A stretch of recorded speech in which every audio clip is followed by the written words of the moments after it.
स्त्री, पुरुषों ने जिसे नाम दिया स्त्रियां, क्यों दिया, किसने दिया, किसी को ज्ञात नहीं। मानना यह है कि पुरुष सोचते हैं, स्त्रियां सोचती कुछ और है और कहती कुछ और है और करती कुछ और है। परंतु क्या यह सत्य है?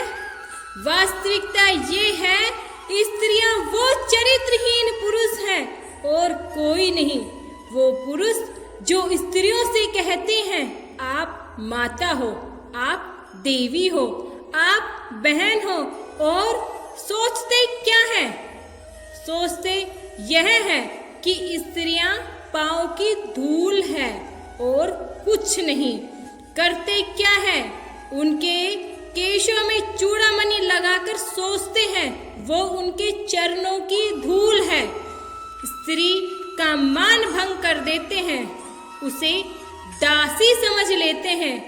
मत भूलिए, यत नारीस्तु पूज्यन्ते रमन्ते तत्र देवता। अर्थात जहाँ नारी की पूजा होती है वहाँ ईश्वर का वास होता है। जहाँ नारी का अपमान होता है वहाँ ईश्वर और भाग्य दोनों रुष्ट हो जाते हैं। स्मरण रखिएगा, नारी कल्याणी है तो महाचंडी भी है। नारी माता बनके जन्म दे सकती है तो मृत्यु बनके विनाश भी कर सकती है। जहाँ नारी का अपमान होगा वहाँ महान भारत महाभारत की ओर जा सकता है। स्मरण रखिएगा, नारी का अपमान कदापि नहीं हो सकता। यदि नारी का अपमान हुआ अर्थात आपका विनाश आपके निकट आ रहा है। ये उसके कदम की पहली आहट है। राधे राधे। नारी का अपमान करना और नारी का अपमान होते हुए देखना दोनों ही महान पाप है। भगवान श्री कृष्ण उन्हें स्वयं दंड देते हैं। इतिहास साक्षी है उस महान भारत का जिसमें स्त्री के अपमान से महाभारत बन गई। दुशासन ने उस अबला स्त्री को दिखाकर अपनी जंघा ठोकी थी तो उसकी जंघा तोड़ दी गई। दुशासन ने छाती ठोकी तो उसकी छाती फाड़ दी गई। महारथी कर्ण ने एक असहाय स्त्री के अपमान का समर्थन किया तो श्री कृष्ण ने असहाय दशा में ही उसका वध कराया। भीष्म ने यदि प्रतिज्ञा में बंध कर एक स्त्री के अपमान को देखने का सहन करने का पाप किया तो असंख्य तीरों में बिंध कर उसने पूरे कुल को एक एक कर मरते हुए भी देखा। भारत का कोई बुजुर्ग अपने सामने अपने बच्चों को मरते नहीं देखना चाहता, पर भीष्म ने अपने सामने 4 पीढ़ियों को मरते देखते रहे। जब तक सब देख न लिया तब तक मर भी न सके। यही उसका दंड था। धृतराष्ट्र का दोष था पुत्र मोह, तो 100 पुत्रों के शव को कंधा देने का दंड मिला। उन्हें 100 हाथियों के बराबर बल वाला धृतराष्ट्र सिवाय रोने के और कुछ न कर सका। दंड केवल कौरव दल को ही नहीं मिला, दंड पांडवों को भी मिला था, क्योंकि पांडवों ने अपमान होते हुए देखा था।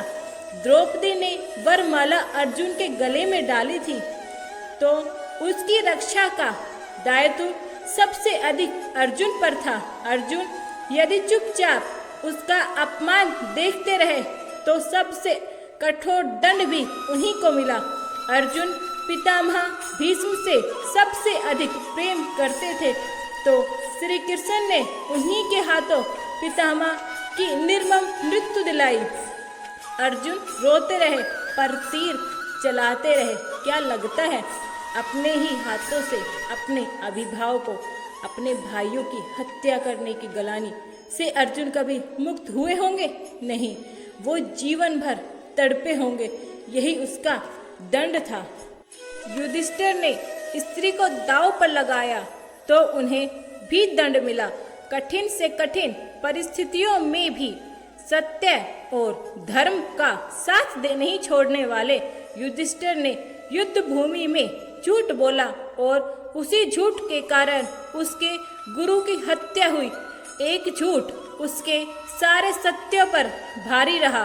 धर्मराज के लिए ये सबसे बड़ा दंड, इससे बड़ा और क्या होगा। दुर्योधन को गदा युद्ध सिखाया स्वयं बलराम ने। एक अधर्मी को गदा युद्ध की शिक्षा देने वाला बलराम, उसे भी दंड मिला। उसके सामने प्रिय दुर्योधन का वध हुआ और वह चाहकर भी कुछ नहीं कर सका।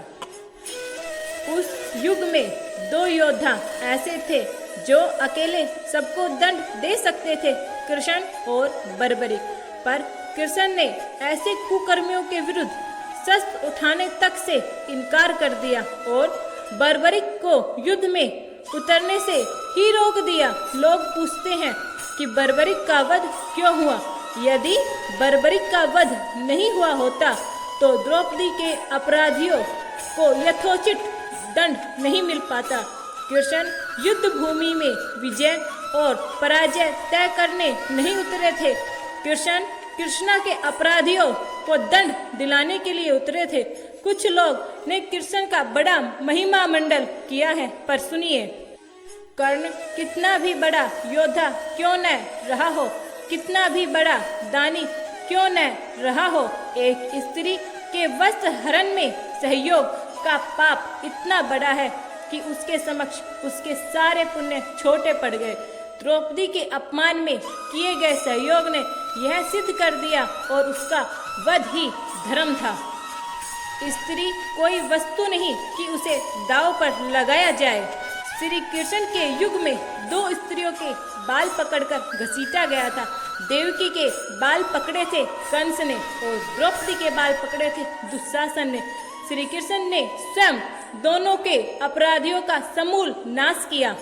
किसी स्त्री के अपमान का दंड अपराधी के समूल नाश से ही पूरा होता है, भले वह अपराधी सबसे शक्तिशाली क्यों न हो।